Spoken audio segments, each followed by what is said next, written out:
Okay, this one is the assembly. So let's start with a new assembly.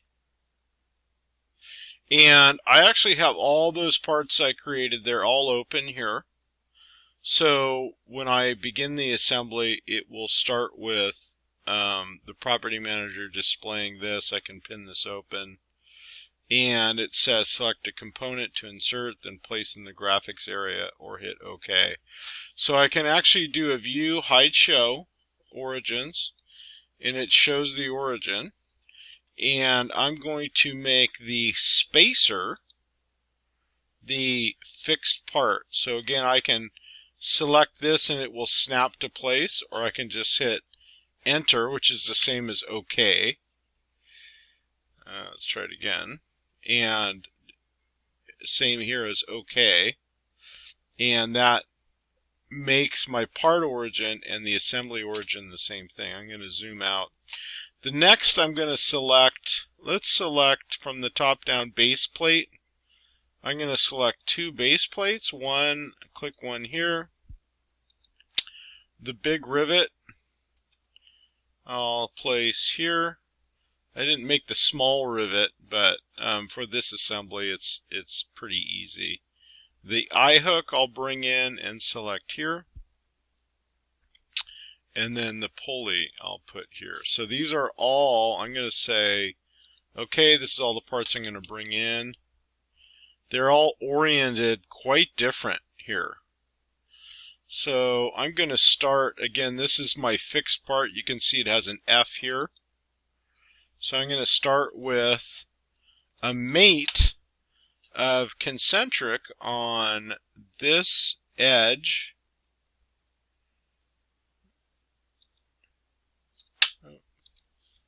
Selected the spacer.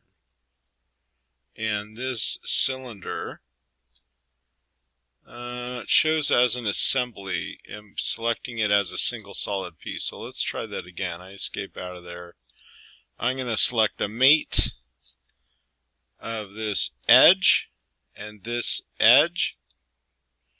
And the default is concentric. I'm going to say OK. Now I can rotate this, but it also goes in and out. So for the next mate, I'm going to select a coincident mate of this face and this face, and I'm going to add a distance, and it'll be 0.125, and I'm going to go back and make sure this is an inch. This is the first. I'm going to say yes, yes. It shows 0.125 millimeter. But if I go back in here and edit this feature, I think it converted to inch. So now I'm going to change it to 0.125. So it comes out slightly. And now it's constrained. I can't move it up and down, but it will rotate. So from here, I'm going to add a, this is again is the fixed part. So I'm going to add a coincident mate of this face and this face. And that flips my part. I'm going to say yes. On these base plates, they're both, double-sided. It doesn't matter which side it's on. So same thing, coincident this face and this face. So we'll flip it. Now, it's not oriented correct, but it is, oops, I deleted that. I escaped out of it without saying yes with my left finger. So try it again. This face, and this face. Orient correct. So it's on this plane, even though it's hard to, doesn't look like it that way, but if I rotate this, this actually is in line with this plane.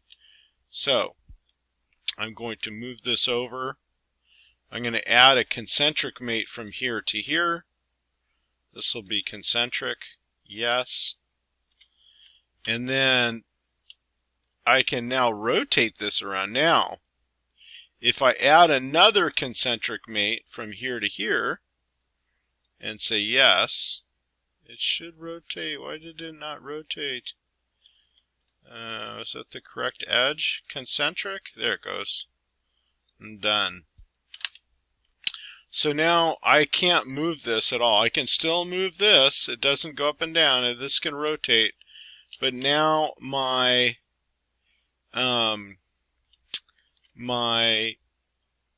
base plate is constrained. Another way you could do it on this, it might be a little easier. I'm going to select this edge. Actually, let's see, can I do this correct? Yeah. Let's try, I already have a coincident mate here, which is this one. So let's try it this way. Let's try a coincident mate from this face and this face. Okay, so that's actually good, but if you look at this, I can slide side to side. So I can just add another concentric mate, arc to arc, and I'm done. So this is pretty good. I can't move either one of these. Again, this is my fixed part, is my spacer. So the next would be, let's do a concentric mate from here. That's a point. I don't want a point. I want a edge. Delete. Let's try a edge and an edge.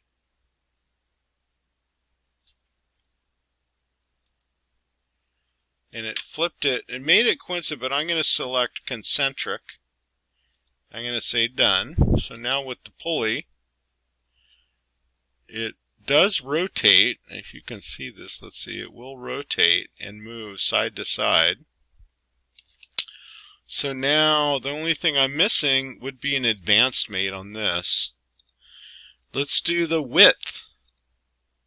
And the width selection would be this face and this face. The tab selection would be the inside, and you can actually select the both outside edges too. It doesn't matter, because what that's going to do face to face, as long as they're the symmetrical faces, you know, either both inside or both outside. So when I change my view, you can see there's an equidistance between, there's a gap here between the face of the base plate and the face of the pulley. It's even on both sides. So the pulley only has, and I can rotate this, it only has those two constraints. So this is pretty good. This is exactly what I'm looking for. Two more mates. I'm going to mate this edge to this edge. Zoom in, and this edge should be a default concentric. Looks good. And then another mate is going to be, let's say, this face to this face. And that would be a coincident mate. And I can still rotate. It's hard to tell which one that is. I guess you can here if you flip it on the other side. But this origin that's rotating now, you can see if I grab this, my rivet spins, but it doesn't move in and out this way. That's transparent. It didn't move. It just made the base plate transparent. So this is what I'm looking for. This process is very similar to what you'll do on the final. And with the final, I think the parts are maybe a little more complex, honestly. Some of them are. This one is missing the small rivets, but you do need to make the small rivets and add those just as you would this big rivet. Make sure you have the summary information in here in this file. Buchler M. The title is Swivel Eye Block Assembly. Swivel Eye Block Assembly. And then also make sure all of these your sketches within here, within each one of the parts has to be defined. So I'll check that all your part sketches are defined. This is your fixed part. The base plate, you can see it's fixed to the fixed part, so the minus sign that shows this as being able to move for like the rivet, the hook, the pulley, these are constrained, but you can still rotate them. But these two, the minus sign is gone because they are fixed to the fixed part. Make sure also you're going to save this as, I'm going to do a rebuild and save. It's going to be Buchler M Swivel eye block assembly. Save. Again, just like this, except it's missing the small rivets. Make sure you have the small rivets in here. Now again, to save, you can use Pack and Go. I know some students have mentioned that they're unable to access this correctly. But if you look on the way it shows here, in folder, all of these files currently exist. They're all saved in this folder already. So this is just an easy way to make sure it zips it correctly. I would just go save, it would overwrite. But if your files are saved in the same location, I can just go to this location. I can just go to my desktop. They're all here, right? They're all linked. I don't have any other copies of these. So I can just go in here and go right click on this file and, where is it? Compress an email or send to compressed zipped folder, and it will create a zipped folder at the same file location as your original. In order to view these, once you submit this, I have to actually right click and I have to extract all these before I can see them. So just keep that in mind. If you're clicking on a compressed folder, you're not able, you have to decompress. You have to extract them in order to get access to those files. Okay. Thank you.